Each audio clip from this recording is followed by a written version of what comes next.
What's up guys, and welcome back to Wall Street Millennial. On this channel, we cover everything related to stocks and investing. In the past, we've made a lot of videos covering corporate frauds and scandals. But corporate executives aren't the only powerful people prone to corruption. Today we're looking at the We Charity controversy, which is perhaps the largest scam involving a charity in Canadian history. The Canadian government was deeply involved at the highest levels, with Prime Minister Justin Trudeau being implicated and his Finance Minister Bill Morneau forced to resign in disgrace. Credit for this video topic goes to one of our Canadian subscribers who mentioned this topic in the comment section of a previous video.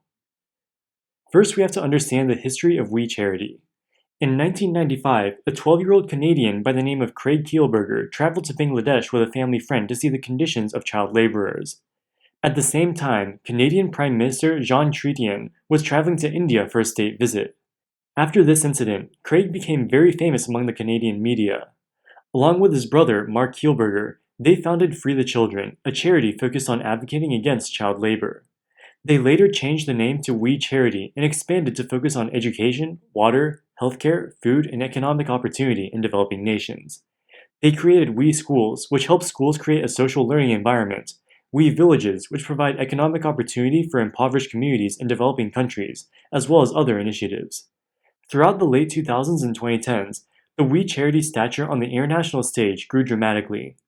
They hosted annual We Days in giant stadiums with tens of thousands of students in attendance. They expanded outside of Canada, holding these events in London, Chicago, Seattle, and other cities. People viewed We as an uncontroversial charity that was doing the right thing. They were able to score endorsements from high-profile celebrities, including Charlize Theron, Selena Gomez, and Demi Lovato. Of course, running a charity costs money. They got high-profile corporate sponsors including Virgin Atlantic Airways, Royal Bank of Canada, Walgreens, Unilever, and others. In 2008, the Kielburger brothers created Me2We, which was a for-profit company selling sustainably sourced products, leadership training, and travel experience. The branding of Me2We is very similar to that of We Charity. In fact, the We Charity and Me2We movements are often referred to jointly as the We movement. This alone is already somewhat of a red flag. The We Charity brand was built over many years and with millions of dollars worth of donations and volunteer hours. By creating the for-profit Me2We company, the Kielburger brothers are in a way profiting off of the We brand. However, most people viewed it as fine because Me2We would contribute half of its profits to We Charity. They said the other half would go to reinvesting in the business. The related party transactions between the nonprofit We Charity and the for-profit Me2We company have raised some eyebrows in recent years. The Canadian publication Canadaland recently conducted an interview with Kate Behan, the managing director of charity watchdog group Charity Intelligence. She says that the way We Charity pays millions of dollars to Me2We raises massive red flags. Based on the We Charity's audited financial reports, they paid Me2We over $4 million in 2019 for the purchase of promotional goods, travel and leadership training goods, rent, and books. In a response to this, We Charity points out that they also received half of the profits from Me2We, and over the past 5 years, We Charity has received $1.3 million more from Me2We than they have paid. So overall, the charity is getting a net benefit from the related party transactions with Me2We. Me2We is a privately held business, so they don't publish any public financial reports. Thus, we do not know the exact nature of their contributions to We Charity. According to Charity Intelligence's managing director Kate Behan, the contributions are possibly a mixture of money, time, and other benefits, which they assign some monetary value to. And while it's not unheard of for charities to have transactions with related party companies, the We Charity transactions are on a much larger scale than anything she's seen in the past. The value of the time and other benefits could be open to a significant amount of interpretation. It's possible there's a net cash outflow from We Charity to Me2We. The level of disclosures We Charity provides is not enough to verify whether or not this is the case. Furthermore, the reported payments of We Charity to Me2We fail to consider the benefit Me2We receives by using the We brand. This alone could be worth millions of dollars, as Me2We would likely not be able to exist in any significant capacity if not for its ability to use the We brand. Another area of controversy is the close relationship between the We movement and Canadian Prime Minister Justin Trudeau. Justin Trudeau has been a longtime supporter of the We organization, and his mother and brother were paid over $300,000 collectively to speak at We events.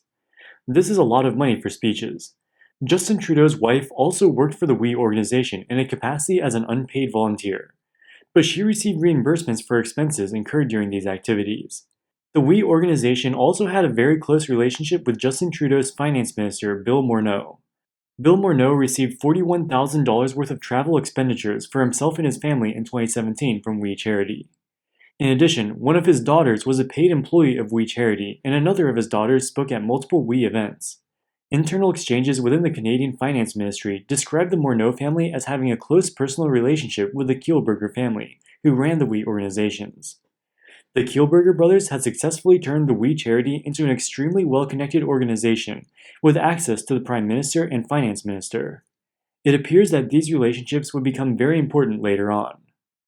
Now that we've covered the questionable financials of the We Charity and their connections with Justin Trudeau, we can get into the scandal. In April of 2020, the pandemic was raging across Canada, forcing businesses to shut down and bringing economic hardship to families across the country. Justin Trudeau tasked the Finance Department to devise a plan to financially assist the country's student population. Led by Finance Minister Bill Morneau, they developed the Canada Student Service Grant, or CSSG. Under the program, young Canadians could receive $1,000 for performing 100 hours of volunteer work, or $5,000 for performing 500 hours of work. The idea was to give students something productive to do over the summer as employment opportunities had diminished as a result of the pandemic. Through a non-competitive process, the government awarded We Charity the contract to administer the CSSG program. They would pay We Charity up to $43 million to administer almost $1 billion worth of grants to students. The government claimed that We Charity was the only organization within Canada that had the capabilities to administer the program, and thus there was no need to seek bids from other charities. This assertion immediately raised suspicions. Roughly 1/5 of the Canadian population speaks French as their primary language. We Charity is an English-speaking organization and did not have the capacity to administer the program in French-speaking regions. They would have to subcontract these areas out to a different organization. Furthermore, the PSAC, which represents Canada's public sector employees, says the government had sufficient infrastructure to administer the program directly. There is no need to pay a non-governmental charity to do it. We Charity suffered tremendous financial hardship as a result of the pandemic, as it inhibited their ability to hold live events and their corporate sponsors cut back on donations to conserve cash. The charity was forced to lay off a significant portion of its paid staff in the early days of the pandemic. Many viewed the $43 million CSSG contract award as a way to bail out the We organizations. The apparent conflict of interest caused a huge controversy in Canada. Justin Trudeau is the leader of the Liberal Party. The opposing Conservative Party made a big deal out of the issue and used it to paint the Liberal government as corrupt. And things weren't looking good for Trudeau. He initially said We Charity had never paid his family members any money. It was later exposed that they paid his mother and brother hundreds of thousands of dollars. The Prime Minister's office also claimed that they had no involvement in the selection of We Charity for the grant. This also turned out to be false, as intergovernmental emails showed significant involvement by the Prime Minister's office. The Ethics Committee, as well as the Finance and Government Operations Committees of the Canadian Parliament, launched official investigations of the scandal. One of the biggest bombshells revealed in the investigations was $41,000 of travel expenses the We organization paid on behalf of the Finance Minister Bill Morneau. He said he forgot about the expenses and agreed to repay them. In August of 2020, Justin Trudeau used his power as Prime Minister to temporarily disband the committees investigating the scandal. This was viewed by the opposition party as an attempt to buy time for a cover-up. Eventually, the Ethics Commissioner released a report regarding Trudeau's involvement in the affair. It said that while there was an appearance of a conflict of interest, they could not find evidence that he gave We Charity preferential treatment. Unfortunately, the same could not be said for Bill Morneau. The ethics investigation found that Morneau had violated 3 conflict of interest laws. He gave We Charity preferential treatment by permitting his ministerial staff to disproportionately assist them when they sought governmental funding. In August of 2020, he was forced to resign in disgrace. The We Charity was forced to return the grants that they received for the program.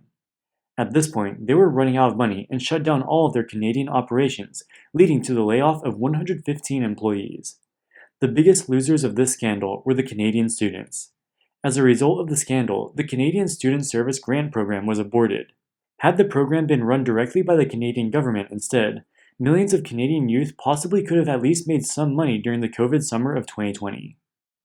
At best, the We Charity fiasco was an example of extreme incompetence and poor judgment on the part of the Trudeau administration. At worst, it may have been a sophisticated scheme by the Kielburger brothers to bribe members of the Trudeau family to benefit the We Charity. This could have benefited them personally, as they possibly extract millions of dollars into their for-profit Me2We company through the questionable related party transactions. Of course, these are just our opinions and speculations based on publicly available information. Neither the Kielburger brothers nor Justin Trudeau have been criminally charged in relation to the scandal. Alright guys, that wraps it up for this video. What do you think about the We Charity fiasco? Do you believe the assessment that Justin Trudeau did not commit any ethics violations? Let us know in the comments section below. As always, thank you so much for watching, and we'll see you in the next one. Wall Street Millennial, signing out.